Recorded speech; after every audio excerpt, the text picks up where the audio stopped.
চন্দনাস কর্নারে সবাইকে ওয়েলকাম। প্রস্তুতি নিচ্ছি বালুরঘাট যাওয়ার, যেখানে ছোট মেয়ে জামাইয়ের বাসস্থান। আমার হাতে তৈরি করা কতগুলো নাড়ু আর গাজরের হালুয়া ওদের জন্য নিয়ে রওনা দিলাম বালুরঘাট। দেখব আমার সারপ্রাইজটা ওদের কেমন লাগে। খুব শিগগিরই চালু হয়েছে নতুন ট্রেন শিয়ালদা টু বালুরঘাট।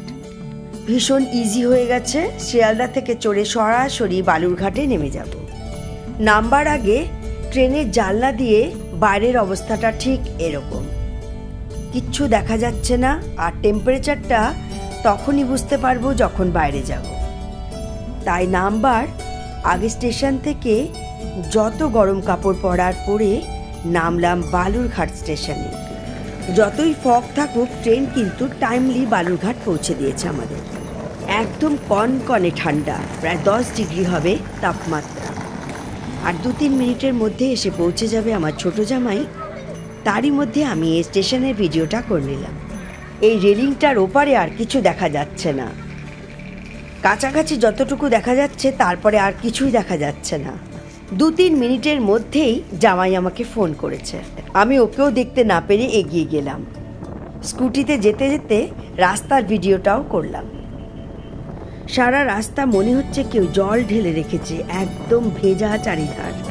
তার মধ্যে লোক চলাচলের কিছু কমতি নেই, যে যার নিজের কাজে ঠিক বেরিয়ে পড়েছে।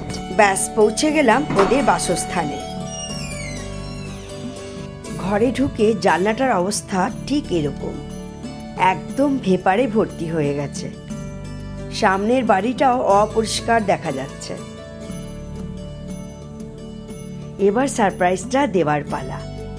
যে ঘরে আমার ব্যাগ রাখা ছিল ওখান থেকে নিয়ে চললাম আমার সারপ্রাইজটা। প্রবাসে থেকে মা কাকিমার হাতে তৈরি করা খাবার কেনা ভালোবাসে, ওদের ভীষণ প্রিয়, ভীষণ হ্যাপি ওরা। সঙ্গে সঙ্গে কতক্ষণে দুটো মুখে দেবে সেটা নিয়ে খুব তড়িঘড়ি পড়ে গেল। ওদের আনন্দ দেখে আমারও ভীষণ ভালো লাগলো। তাড়াতাড়ি আমার মুখেও দিয়ে দিল। আমার দ্বিতীয় সারপ্রাইজটা নিয়ে এগিয়ে গেলাম মেয়ের দিকে। ভাবছে এতে আবার কি আছে। খুব তড়িঘড়ি পড়ে গেল কৌটোটা খুলতে। ভীষণ পছন্দের ওটা একটা জিনিস ওর। অনেক দিন খাওয়া হয়নি ওর গাজরের হালুয়া, আবার লাল টুকটুকে গাজরের হালুয়া। অনেক কনকনে ঠান্ডা, তাই তাড়াতাড়ি আমার জন্য চা বানিয়ে নিয়ে এলো। চায়ের সিপ দিতে দিতে বিশ্রাম করলাম আর নানান কথা বললাম ওদের সাথে। ইতিমধ্যেই রান্নার দিদি এসে গেছে আর রান্না নিয়ে ব্যস্ত হয়ে পড়েছে। আমাকে জিজ্ঞেস করে রান্নার দিদিকে মেনু বলা হলো আর সে শুরু করে দিল রান্না করতে।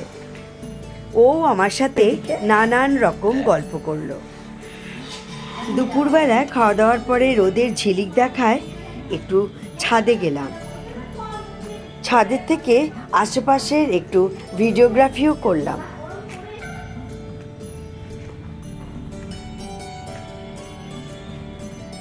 এই বিল্ডিংয়েরই কয়েকজন মিলে রোদ পোয়াতে পোয়াতে বেশ গল্পে জমে উঠেছে তাদের আড্ডা। আমাদের একটু বেরোতেও হবে, তাই নিচে নেমে এলাম। কিছুক্ষণ বিশ্রাম করে তবেই বেরোবো ঠিক করলাম, কেননা ভীষণ টায়ার্ড লাগছিল। সন্ধেবেলায় এক্সপো মেলায় আমরা গেলাম। অনেক দিন ধরে মেলা চলছে, তাই তেমন ভিড়ও নেই। এদিক ওদিক ঘুরে ঘাড়ে দেখলাম।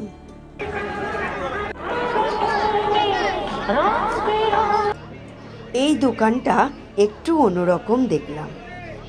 কাপ, মোবাইল, পিলো কভার, যাতে খুশি নিজেদের পছন্দ মতন ফটো বসানো যায়, সেটাই ভদ্রলোক বোঝাচ্ছিলেন। ঝড় জল বৃষ্টিতেও এই ফটো উঠবে না আর ইনস্ট্যান্ট করে দেবে।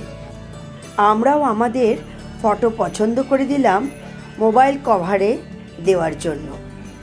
ও 30 মিনিট সময় চাইল। তারই মধ্যে সময় কাটানোর জন্য আমরা কতগুলো ছবি তুলে ফেললাম। যে মোবাইল কভারটা তৈরি করতে দিয়েছিলাম সেটাও একবার দর্শক বন্ধুদের কাছে শেয়ার করতে চাই। অনেক রাত হয়ে গেছিল, তাই বাড়ি ফিরে পরের দিন আমরা চললাম বালুরঘাট ড্যাম দেখতে। দিন থাকতে থাকতেই রওনা দিলাম ড্যাম দেখতে। রাত হয়ে গেলে আবার জায়গাটা নির্জন হয়ে যায়। এই হলো আত্রেয়ী নদী, আর ড্যামটা আত্রেয়ী নদীর উপরে। আমাদের প্রাচীন মহাকাব্য মহাভারতেও এই নদীর উল্লেখ আছে। শিলিগুড়ির 40 নম্বর ওয়ার্ডে উৎপন্ন হয়েছে এই নদী। তারপর বাংলাদেশে দিনাজপুর জেলার মধ্য দিয়ে প্রবাহিত হয়ে আবার চলে এসেছে ভারতে। বালুরঘাট শহরের পাশ দিয়ে বয়ে চলা আত্রেয়ী নদীর উপরে বাঁধ তৈরির কাজ চলছে। তারই ফলে সেই ওয়ার্ডে জল সংকট দেখা গেছে, এরকম এলাকাবাসীদের অভিযোগ।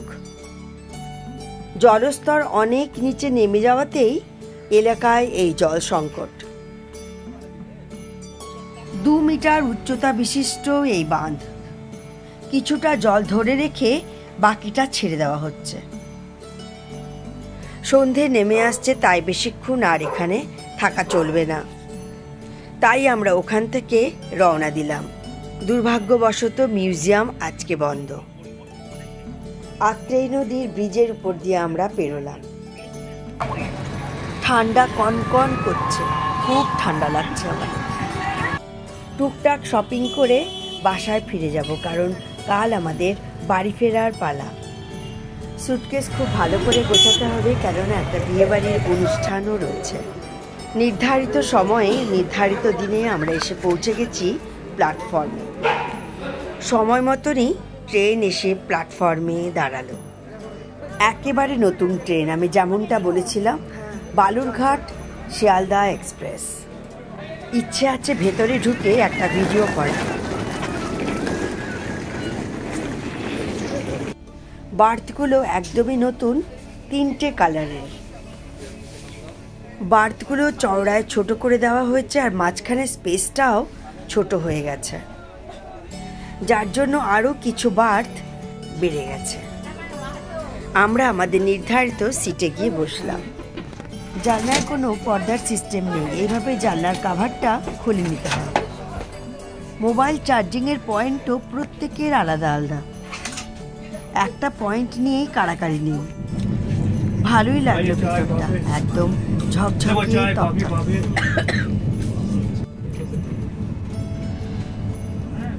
একটু এগিয়ে গেলাম দরজার দিকে, কিন্তু ভীষণ টাইট এই স্লাইডারটা, বারবার বন্ধ হয়ে যাচ্ছিল।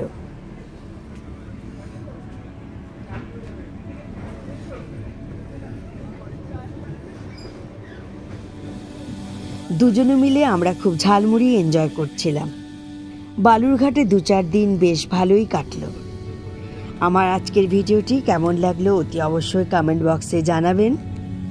যারা এখনও সাবস্ক্রাইব করেননি তাদের জন্য অনুরোধ রইল আমার চ্যানেলটা সাবস্ক্রাইব করা। Thank you.